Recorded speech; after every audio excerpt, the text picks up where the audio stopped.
አሁን ኢምራን ያልተፈለገበት ሪዝን አለ። እዚህ ቦታ ላይ ኢምራን አልፈለጉትም ክርስቲያኖቹ። ለምንድን እንዳልፈለጉት ሁላችንም ቅድም እንትና ተናግረዋል፣ ራስ ምታት ተናግረዋል።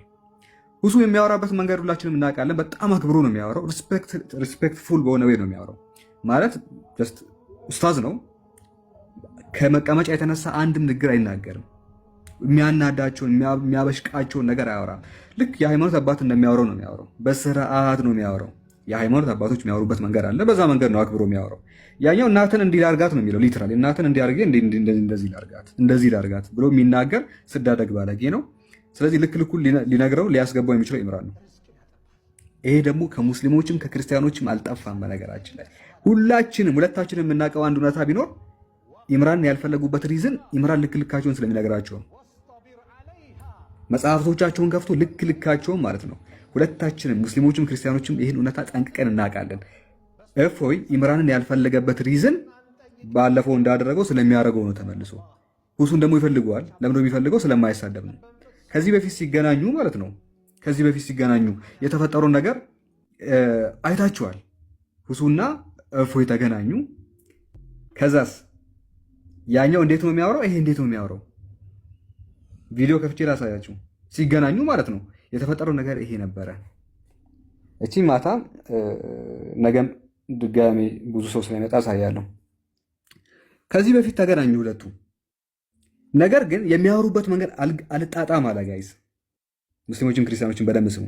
ከዚህ በፊት ይኸው ላይቭ ከሆስት ነው። ይሄ ቤቱን ከፈታ፣ ይሄ ቤቱን ከፈታ፣ ተገናኙ። የሚያወሩበት መንገድ ግን አይጣጣምም። የሁለቱ እንዴት ነበር ሲያወራ የነበረው? ላስደምጣችሁ። የተስማማበትን ርዕስ አሳውቅና ከዚያ በኋላ ሁሉም እየሰሙ እንዲማሩ ዘንድ ያላ ርዕሱ ነገራቸው የተስማማንበት። እስቲ ምን ብለን ርዕስ አወራ ወንድሜ? ወሲብ ፈጽምባት የሚለውን ሊያሳየ ነው። ያላ አውጣ። አይሻ ነብዩ የት ቦታ ነው በ9 ዓመቱ ይረዳታል? ምን አገባኝ? አይሻ ነብዩ የት ቦታ ነው በ9 ዓመቱ ይረዳታል? ምን አገባኝ? ይሄ ነው በነገራችን ላይ ህዝበ ክርስቲያን የተረፈው ማለት ነው። ህዝበ ክርስቲያን ያለው አፖሎጂስት ዳህና የሚባለው እንግዲህ ስርዓት፣ ምናልባት ስርዓት ከሆነ ይሄ በዚህ መንገድ ነው እነዚህን አካላት ያገነነዋቸው። እና ሁሱ ደግሞ እንደዚህ አይናገርም። ትልቁ ችግር አሁን እዚህ ጋር ነው ጋይስ። ያለውን ቃል እኔ መድገም አልችልም። ባይዘ አሁን ምንድን ነው ያለው? ምናምን ብሎ የተናገረውን ነገር ስርዓት አለኝ። እናቴ ትቆጣኛለች አሁን ብትሰማ ማለት ነው። ይሄ ነው ማዳመጤን ብትሰማ ነው የምላችሁ። እናቴ ቀጣይ ክፍል ነው ያለችው። ይሄንን ለምን ታዳምጣለህ ነው የምትለኝ? ለምን ታዳምጣለህ? እንደዚህ ነገር ትቆጣለች ብትሰማ። እንደዚህ ይሄን ነገር እየሰማው እንደሆነ ብታቅ ማለት ነው።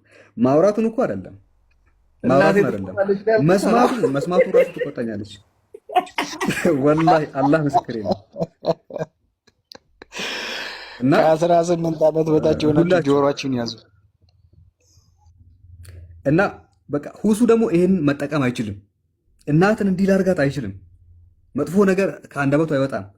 ስለዚህ ይሄ ላድርግ እንዲላድርግ ብሎ በብልግና ቃላት ሲያጅብ ክርስቲያኖቹ ደስ ይላቸዋል። እስልምናን ተሳድበዋል፣ እናትን እንዲላድርግ ብሎ ተሳድበዋል ብሎ ደስ ይላቸዋል ክርስቲያኖቹ። የብልግና ቃላት ማለት መናኸሪያ አካባቢ የምንሰማቸው ቃላት አሉ። እንዲላድርግ፣ እንደዚህ ላድርጋት የሚሉ ቃላት አሉ አይደለ? እዛ መናኸሪያ አካባቢ እሱ መጠቀም ይችላል። የኛው እንደሰማችሁት፣ እሱ ደግሞ አይችልም። ስለዚህ ፓወራቸው ኤነርጂው አይመጣጠንም። በጣም ባለጌ ነው፣ በጣም ጨዋ ነው፣ አይመጣጠንም። ለዛ ይፈልገዋል። ኢምራን ደግሞ ገልብጦ ይጋልበዋል ነው። ጀለስን ገልብጦ ይጋልበዋል። ሊትራሊ እንዳመጣጡ ይመልሰዋል። ልክ ልኩን ይነግረዋል። ለዛ ኢምራንን አይፈልጉትም። ኦኬ፣ እሱ እንደሚሄደው ይሄድለታል። ልክ ልኩን ይነግረዋል፣ አጣጥፎ ያስቀምጠዋል። ለዛ ኢምራንን አይፈልግም። ጨዋ ሰው ግን ይፈልጋል። መሳደብ የማይችል ጨዋ ሰው ይፈልጋል። ይሄ ምን ያህል ደካማ መሆናችሁን ያሳያል። ባይሆን አፖሎጂስት የላችሁም ወይ ነው? ስርዓት ያለው ጨዋ የሆነ ሰው የላችሁም ወይ? ኑና ከኛ ጋር እንዲያወሩ አድርጓቸው።